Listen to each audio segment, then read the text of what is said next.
That was my first playoff goal for it to come in the finals. I mean, that's great. Game winner. Yeah. But honestly, I'm just happy we won the game. You know, I don't care whether I scored 0 or 10. You know, as long as we finish the job at the end, you know, that's what I'm going to be happy about. So, like I said, it's special, but at the same time, you know, I'm just glad that we were able to get the W. Were you the kind of kid when you were young that would watch the Stanley Cup and things like that at this time of year? Yeah, you know, I grew up in Detroit, and obviously the Wings had quite a few runs there when I was growing up, and my dad had season tickets, so I was at the game at Game 4 when they beat Philly, and it was like 96, 97, 92, yeah, 97, and I don't know, so that's a special moment that I have. I was there with my dad. I was still really young, so I don't know if I was really able to appreciate it. I probably would if I was a little older, but I don't know. Yeah, I mean, it's playoff hockey. I think obviously I'm biased, but I think it's the best thing to watch on TV, and I don't know, the intensity is great. So yeah, I mean, I think every guy that plays now, you know, obviously watched a lot. What do you remember about that night? I mean, were you wearing an Eisman jersey? I don't really remember. Well, I mean, I obviously remember a lot, but in terms of what I was wearing, I don't really know. I imagine it was probably a Red Wings T-shirt, but I think I might have had like an octopus painted on my face. I don't know.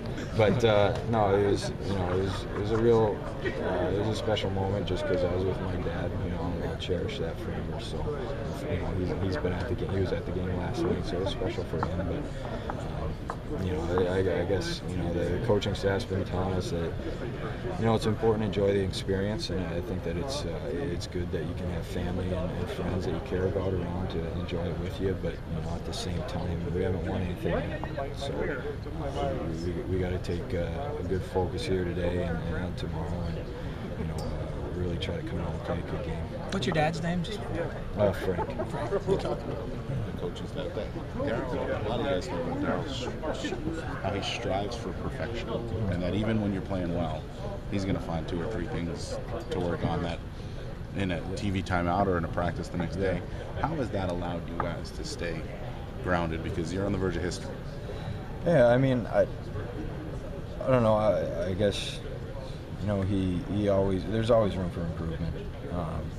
You know, I think that he does a good job of, you know, giving us a kick in the rear if we need one, but then also complimenting us when we do a good job. So, you know, I think that obviously we've had a pretty good run here so far, but you know, there's still room for improvement, and we can be a better hockey club. And you know, he's been great with us. So, you know, I think it's pretty well documented that he's an intense guy, and he brings that. So, you know, we really fed off of it, and I think, you know, him, and then, you know, as well as the rest of the coaching staff, they do a great job getting us prepared for every game. So, you know, they've been great. Is there almost a fear factor there? I mean, is he that intense where he makes players almost? You're not scared to make a mistake, but you're so on your toes that, you know, you're so focused. I don't think there's a fear factor. I think that all the guys have a tremendous amount of respect for him. And obviously, you know, you want to play well for your coach, you want to play well for your teammates, you want to play well for the guy sitting next to you. So I think that he definitely creates, I guess, a culture of accountability. I think that that's really important. So, like I said, I don't think that there's really fear, but at the same time, you know, like if you're not pulling your weight, he's going to let you know. And like I said before, if you're doing a good job, you'll get a pat on the back. So, I think there's a lot of respect there, and you know, that goes a long way. You almost expect him to, even if you win tomorrow night, to be like, could have done this or could have done this. Yeah, well, yeah. I like you're in a parader out there. Yeah, I guess we'll see what happens, but you know, we're not really too concerned about that. We're just trying to play our game. Alec, you seem so down compared to your normal demeanor. What's going on here today? I think it's just more my voice. I think I'm fine. I don't know.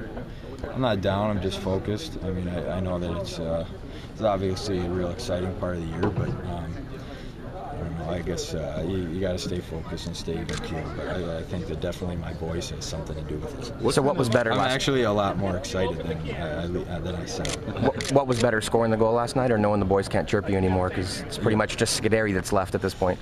Well, they weren't really giving us too hard of a time. But I'm obviously happy I scored. But I'm happier that we got the win. Thanks, Marty.